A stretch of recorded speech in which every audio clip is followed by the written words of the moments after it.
আসসালামু আলাইকুম ওরহমতুল্লাহি ওবরাকাতু। আশা করি সকলেই ভালো আছেন। আলহামদুলিল্লাহ আমিও ভালো আছি।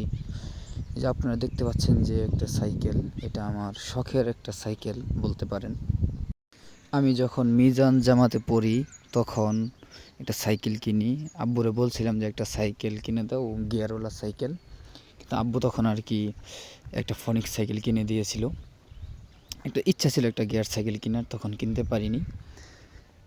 দীর্ঘ 9 বছর পর নিজের টাকায় আলহামদুলিল্লাহ নিজের স্বপ্নটা পূরণ করে ফেললাম। একটা সাইকেল, গিয়ারওয়ালা একটা সাইকেল। এটা হচ্ছে কর্নিও 600A। এই সাইকেলটা আসলেও নিজের টাকায় কোনো কিছু পূরণ করলে এটা এমনিই ভালো লাগে নিজের থেকেই। এই জন্যই মনটা অনেক খুশি। সকলেই ভালো থাকবেন এবং দোয়া করবেন আল্লাহ তাআলা যেন আমার মনের আশা পূরণ করেন। আসসালামু আলাইকুম ওয়া রাহমাতুল্লাহি ওয়া বারাকাতুহু।